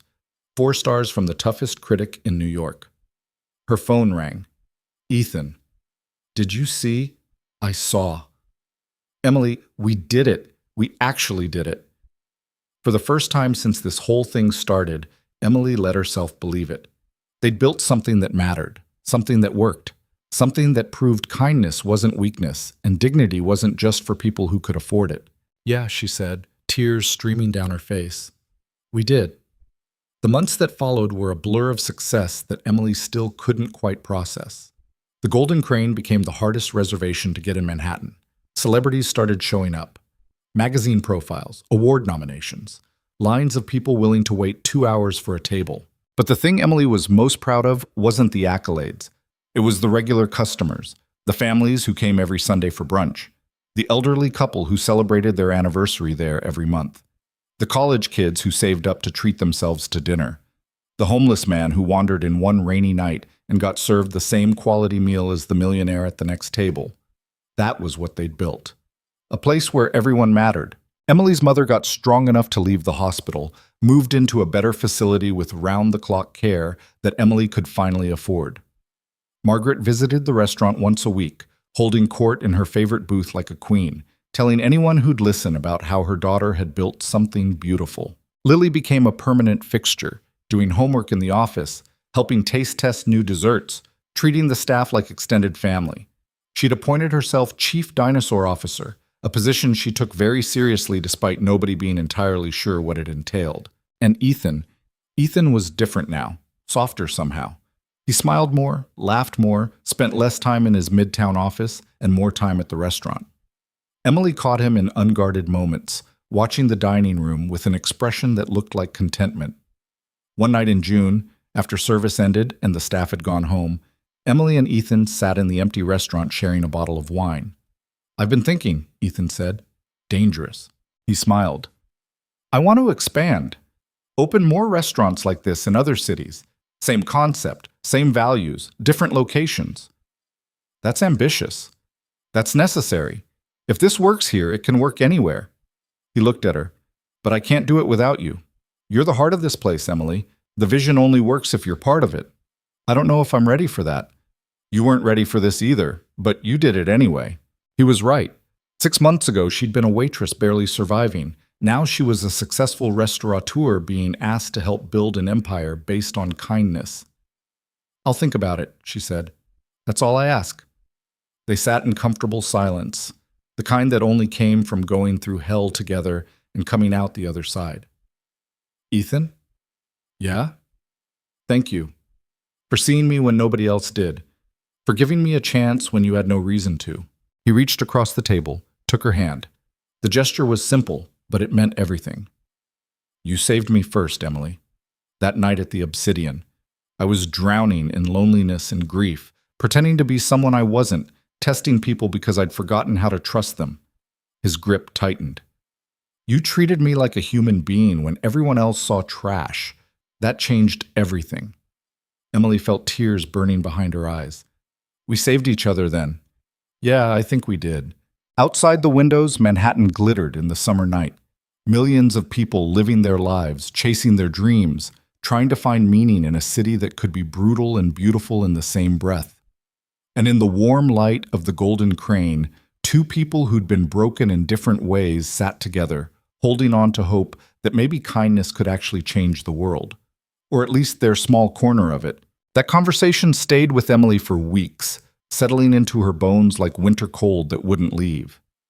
The idea of expansion, of taking what they'd built and replicating it across the country, felt simultaneously thrilling and terrifying. But there was something else bothering her, something she couldn't quite name. The restaurant was successful beyond anything they'd imagined. Her mother was healthy, the staff was happy. Everything should have felt perfect. But Emily found herself lying awake at 3 a.m., staring at her ceiling, feeling like something was missing. It took Lily to point out what that something was. "Why don't you live with us?" the 7-year-old asked one Saturday afternoon in July. She was sitting in the restaurant office doing a jigsaw puzzle while Emily reviewed inventory reports. Emily looked up, startled. "What? You're here all the time anyway, and our apartment has extra rooms. Dad says you live in Queens and it takes you forever to get home." Lily placed a puzzle piece with the concentration of a surgeon. "Plus, I like having you around. You explain things better than Dad does." "That's very sweet, Lily, but I can't just move into your home." "Why not?" "Because that's not how things work." "Why not?" Lily repeated, looking up with those sharp eyes that saw through every adult excuse. "Because your dad and I are business partners. We work together. That's different from living together." "But you like each other, right?" Emily felt heat creeping up her neck. "Of course we like each other. And Dad's happy when you're around. He smiles more. He doesn't work as late." Lily went back to her puzzle. Mom used to make him smile like that before she died. The casual mention of Ethan's dead wife hit Emily like a punch. Lily, I don't remember her very much, just pieces. Her laugh, I think, and how she smelled like flowers. Lily's voice was matter of fact, but her hands had stilled on the puzzle. Dad keeps pictures of her everywhere, so I won't forget, but sometimes I think he needs to remember she's gone, that it's okay to be happy again. Emily sat down beside the 7-year-old, her heart aching. Your dad is happy, sweetheart. He's less sad. That's not the same thing. Lily looked at her with eyes too old for her age. But he's different with you, like he remembers how to be a person instead of just being dad. Before Emily could respond, Ethan walked in carrying coffee and looking exhausted. I just spent 2 hours on a call with investors who want us to franchise the Golden Crane concept. He handed Emily a cup. They're offering an obscene amount of money. What did you say? I said I'd think about it, but honestly, he dropped into a chair. I don't want to franchise. I want to expand, but carefully. Each restaurant built with the same care as this one, not assembly line replicas churned out for profit. That'll take years. Good, we have years. He noticed Lily watching them with intense interest. What? Nothing, just observing. That's a terrifying sentence coming from you. Ethan turned back to Emily. I wanted to run something by you. I'm planning to start a program through the restaurant. Free meals for homeless shelters, job training for people trying to get back on their feet. Use our success to actually help people instead of just accumulating more wealth. Emily felt something warm bloom in her chest. That's perfect. It was Lily's idea, actually. He smiled at his daughter. She said if we have extra food and extra money, we should give it to people who need it. Basic 7-year-old logic that apparently most adults forget. It's not complicated, Lily said. You have stuff. Other people don't. Share. Over the next months, they built the program from the ground up. Every Sunday, the Golden Crane prepared 50 meals for local shelters. They hired people who'd been homeless, gave them training and fair wages, and a chance to rebuild their lives. One of their best line cooks was a former addict who'd been clean for 6 months and cooked like his life depended on it. The media loved the story. More profiles, more interviews, more pressure to expand faster, capitalize on their success, turn compassion into commodity. Emily hated every minute of it. I'm not a story, she told Ethan one night after turning down yet another interview request. I'm just someone who served soup to the right person at the right time. You're someone who chose kindness over safety. That's worth celebrating. It's not some grand moral statement. I just saw someone who looked sad and wanted to help. Emily. Ethan set down the contract he'd been reviewing. Why does this bother you so much? The recognition, the success? You earned it. Because it feels like people are trying to make me into something I'm not. Some hero who saved the sad billionaire with the power of kindness. She laughed bitterly. It's not that simple. Nothing is that simple. Then what is it? Emily thought about that question for a long time. What was it really? The truth beneath all the success and accolades and life-changing opportunities? I was drowning, she finally said, working myself to death for a mother who was dying anyway, at a job that treated me like furniture, in a city that didn't give a damn whether I lived or died.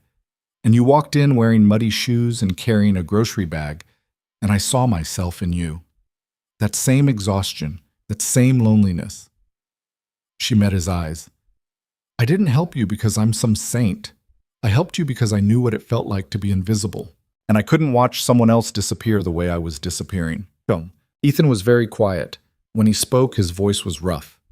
You weren't invisible to me. I know. That's why this worked. We saw each other when everyone else was looking through us. The silence stretched between them, heavy with things neither of them was ready to say. I should go, Emily said, standing up. It's late. Emily, wait.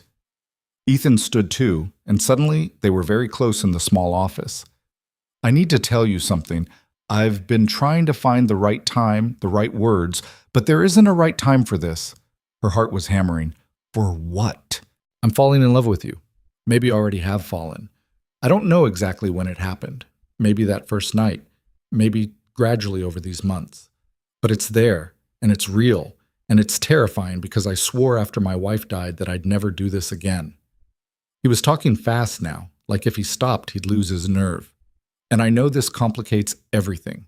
The business, our partnership, Lily's feelings, but I can't keep pretending it's not happening. Emily couldn't breathe. The office felt too small, the air too thin. Say something, Ethan said quietly. Please. I don't know what to say. The truth would be good. The truth. Emily thought about all the nights she'd stayed late at the restaurant just to be near him, the way her chest tightened when he smiled, the dreams she'd been having where they were more than partners, more than friends, the careful distance she'd been maintaining because crossing that line felt dangerous and inevitable in equal measure. I'm terrified, she whispered. Of me, of this, of wanting something I might not be able to keep, of building a life that feels too good to be real and having it all collapse. She wrapped her arms around herself. I've been surviving for so long, Ethan. I don't know how to do anything else. And what you're offering, it's not survival. It's actually living. That's scarier than anything I've ever faced.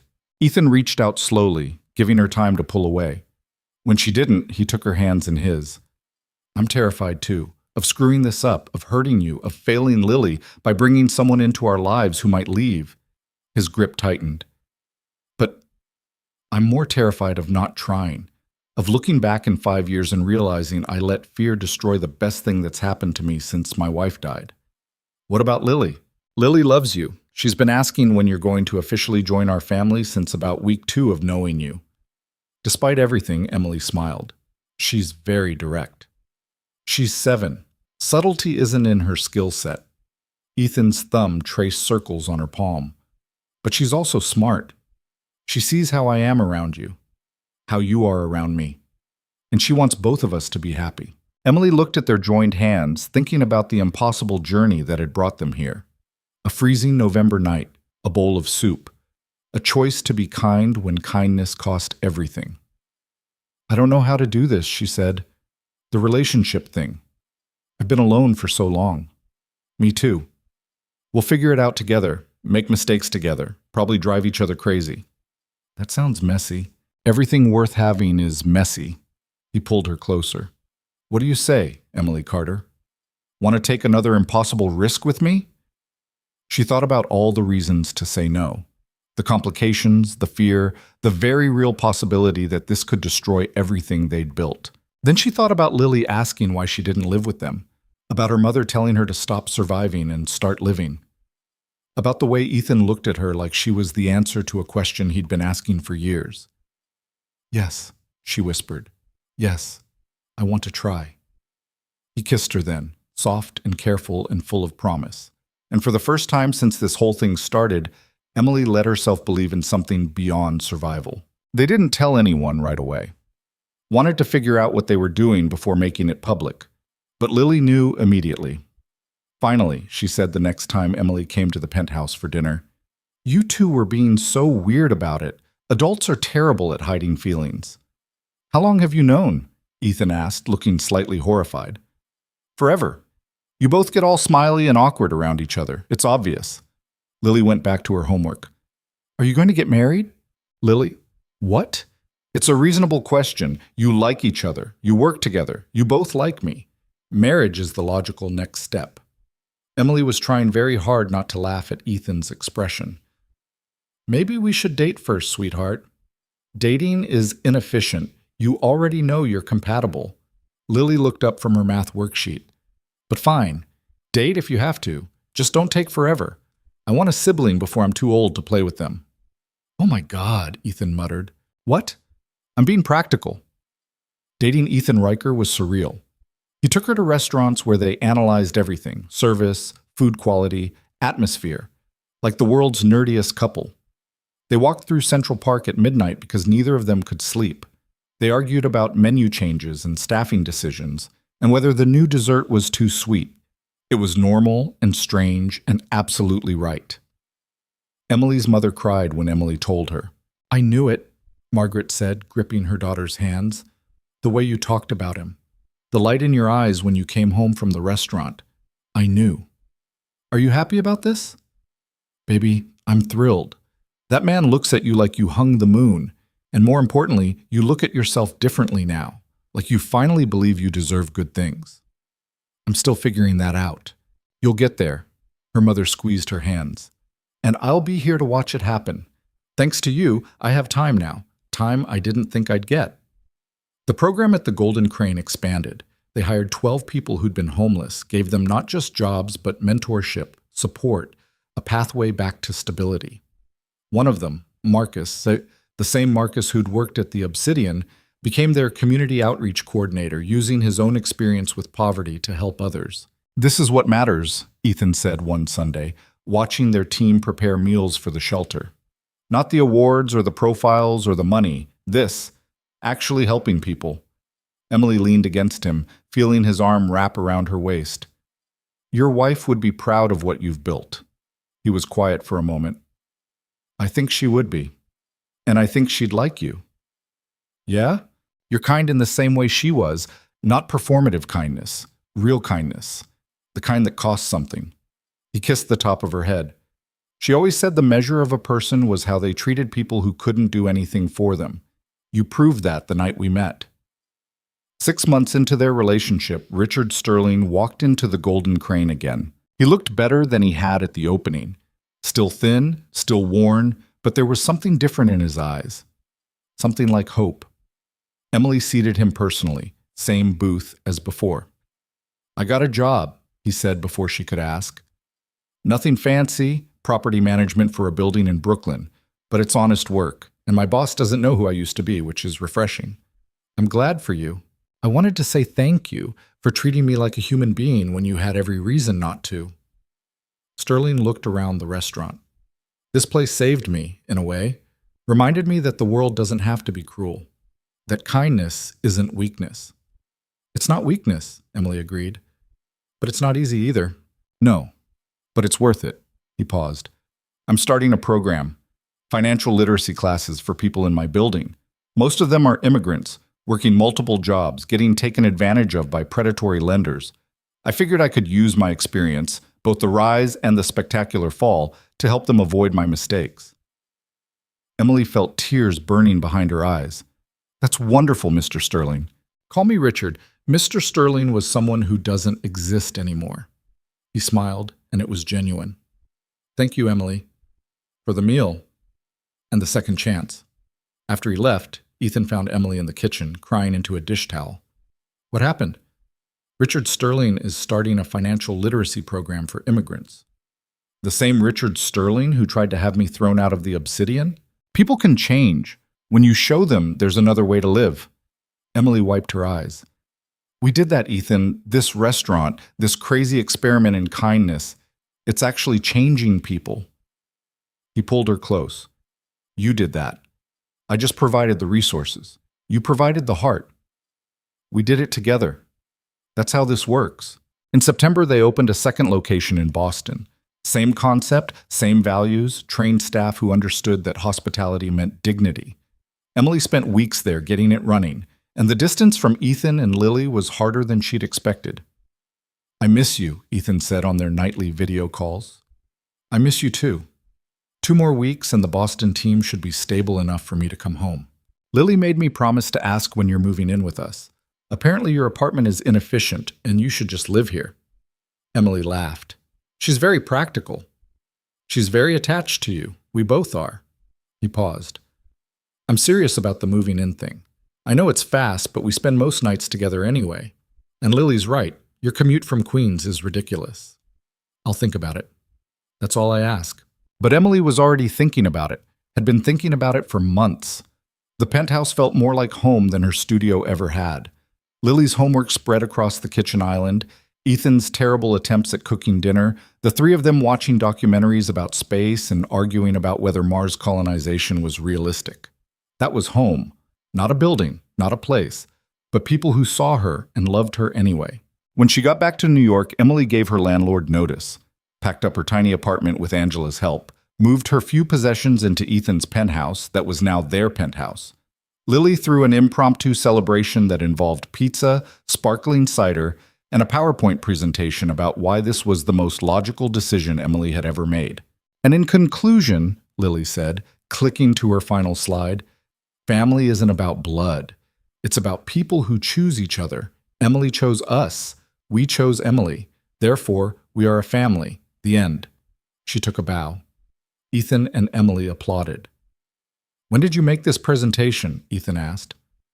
Last month. I've been waiting for Emily to make the obvious choice. Lily closed her laptop. Can we get a dog now? Absolutely not. Worth a shot. That night, after Lily was asleep, Emily and Ethan sat on the balcony overlooking Manhattan. The city sparkled beneath them, millions of lives unfolding in the darkness. Are you happy? Ethan asked quietly. Emily thought about that question. Was she happy? The concept felt foreign, like a language she'd forgotten how to speak. I think so, she finally said. It's strange. I spent so long just trying to survive that I don't know what to do with happiness. It feels fragile, like it might disappear if I acknowledge it too loudly. I know that feeling. Ethan took her hand. After my wife died, I convinced myself that happiness was over, that the best I could hope for was successfully raising Lily and building wealth I didn't need. Contentment maybe, but never joy. What changed? You walked into the Obsidian and treated a wet stranger like he mattered, and then you kept choosing kindness even when it cost you everything. You reminded me that the world could be different, that I could be different. He turned to face her fully. You gave me my life back, Emily, not the successful businessman version, the actual human version. You gave me mine too. They sat in silence, holding hands, watching the city breathe. I want to marry you, Ethan said suddenly. Not tonight, not even soon necessarily, but eventually. I want you to be my wife, Lily's mother in every way that matters, my partner in everything we build. Emily's heart was racing. That's a big statement. I know, and I'm not asking you to answer now. I'm just telling you where my head is, where my heart is. She thought about the impossibility of this moment.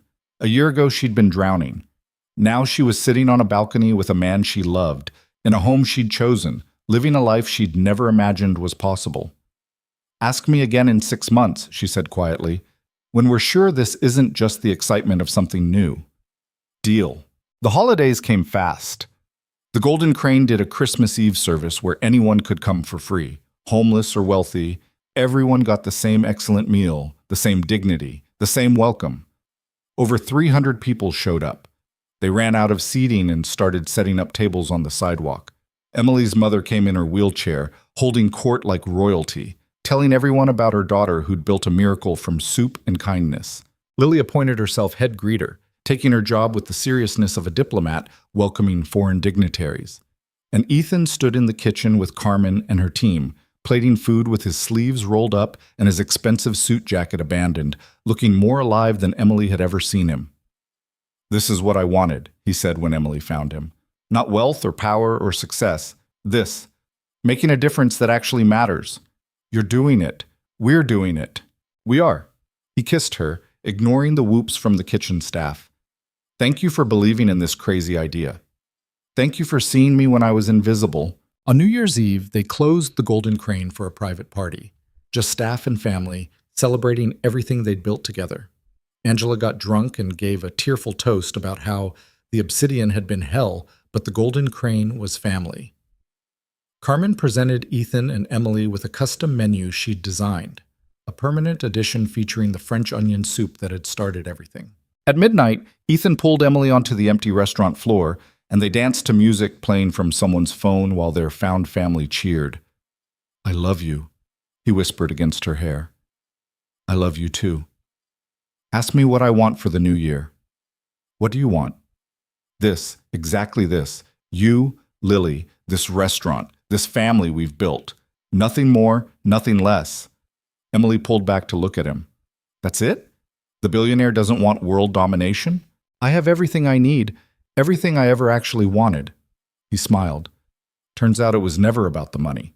It was about finding people worth building a life with. In March, on the 1-year anniversary of the Golden Crane's opening, Ethan proposed. Not with fanfare or grand romantic gestures, just the three of them, Ethan, Emily, and Lily, in the empty restaurant after closing. He got down on one knee while Lily held the ring box, looking so proud she might burst. Emily Carter, will you marry us? Officially become part of this weird little family we've built? Lily was bouncing with excitement. Say yes, I helped pick the ring. Emily was crying and laughing at the same time. Yes, yes, of course, yes. Lily shrieked and hugged her so hard they both almost fell over. Ethan stood, slipped the ring on Emily's finger, and kissed her while their daughter, because Lily was already her daughter in every way that mattered, cheered loudly enough to wake the whole neighborhood.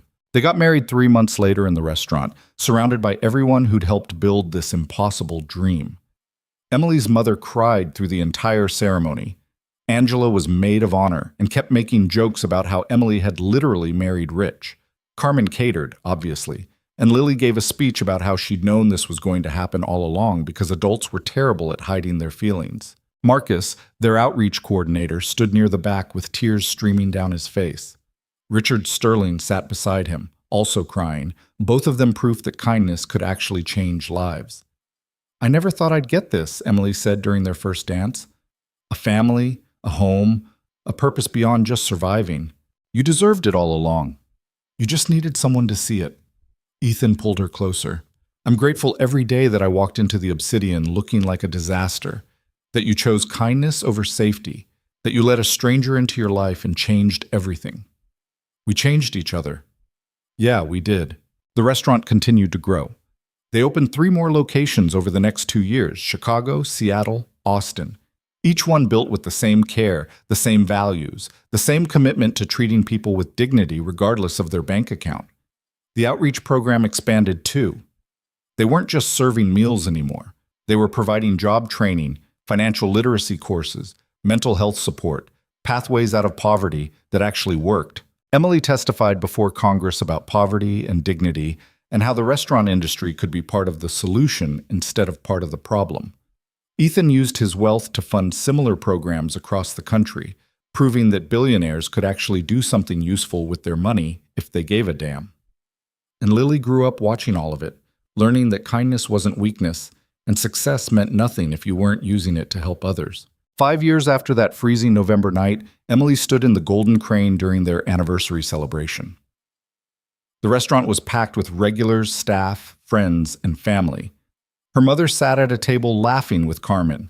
Lily, now 12 and terrifyingly smart, was explaining quantum physics to a table of confused but entertained customers. Ethan was behind the bar making drinks and looking happier than she'd ever seen him. Angela found her near the kitchen. You good?